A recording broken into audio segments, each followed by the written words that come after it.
Chers compatriotes d'Algérie, maintenant je passe aux chiffres de la loi des finances 2025 et les chiffres de loi des finances précédentes de 2016, 2018, 2019, 2020, 2021, 2025. Je vais démonter les objectifs d'Emmanuel Macron en Algérie. Je vais les démolir. C'est mon objectif de défendre ma patrie et de défendre, du moins, d'être aux côtés de mes compatriotes algériens est là. Mais je me concentrerai dans certaines simulations, dans certains scénarios que j'ai élaborés pour détruire les objectifs d'Emmanuel Macron. Mon autre objectif restera toujours l'un des objectifs, j'allais dire cardiaques, de cœur de Hussein Ahmed et d'autres compatriotes algériens. La démocratie, les droits de l'homme, la paix, la majorité de l'Algérie et le maintien de l'intégrité du territoire.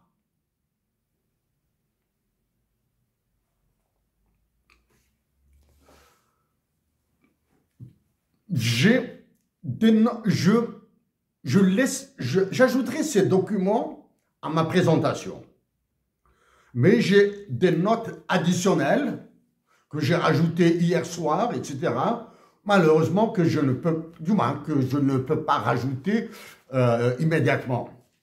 Dans la présentation des chiffres, comme je l'ai dit à Emmanuel Macron, je parlerai de la comparaison entre le dinar algérien et le franc CFA. Que j'avais le glissement, pas le glissement, la chute du dinar algérien que j'avais prédite en 2015.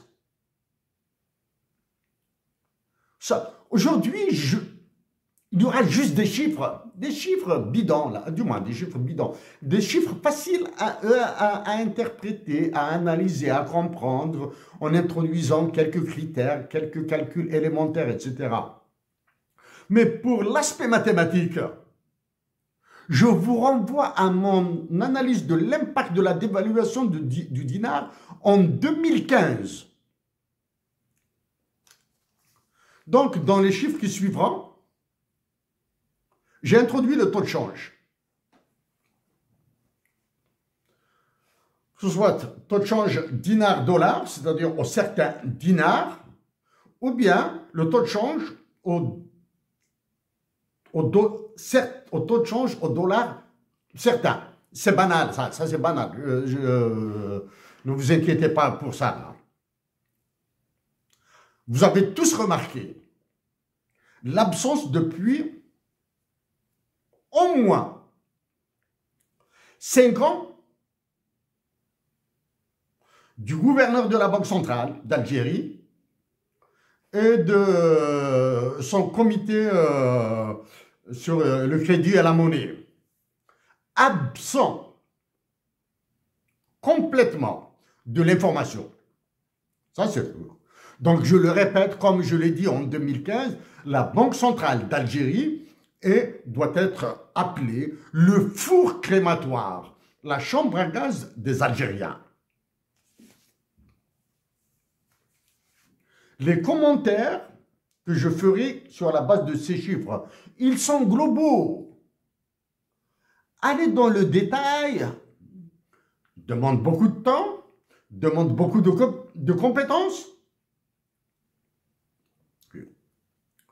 Pour ces données, j'ai déposé tout un dossier à la Banque mondiale et au FMI en 2022 à Washington. Je suis parti, je les ai déposés. Comme j'ai déposé un dossier sur les droits de l'homme et le développement au niveau du PNUD.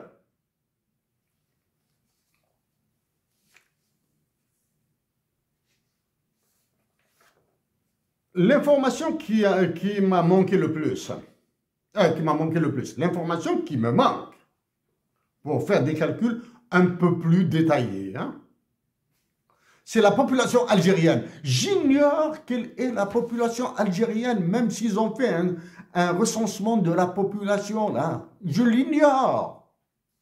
Est-ce que la population algérienne est de 45 millions, de 46 millions, de 47 millions, de 48 millions? Parce que la démographie algérienne est une arme qui sera retournée contre la nation algérienne.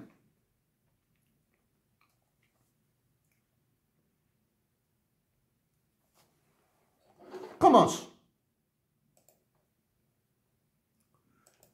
Les chiffres qui sont ici, en haut, dans la partie haute, sont en dinars courants. Ce sont des chiffres des lois des finances. En bas, en rouge, c'est-à-dire ça, c'est la transformation de ces dinars en dollars US, avec un taux de change de 0,0074. Ça fait très mal de dire que le dinar algérien vaut 0,0. Ça fait très mal de dire que le dinar algérien vaut 0,0074 dollars US. Alors qu'en 1964, la valeur du dinar était supérieure à la valeur du franc français. Le franc CFA, toujours en dollars US, vaut 0,0016.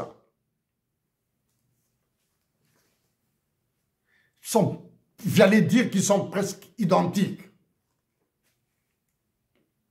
Avec un dinar algérien,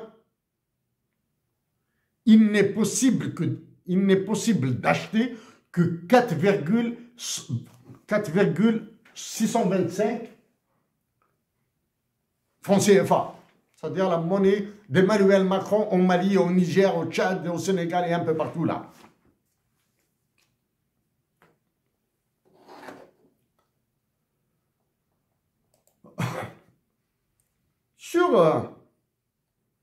En dollars US, hein.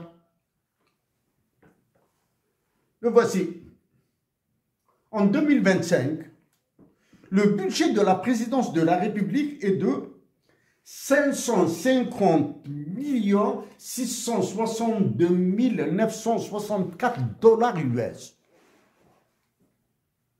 550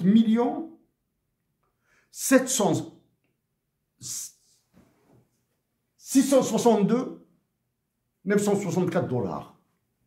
Une moyenne de 1 508 666 dollars par jour. 554 662 964 divisé par 365 jours, vous allez trouver 1,5 million de dollars par jour.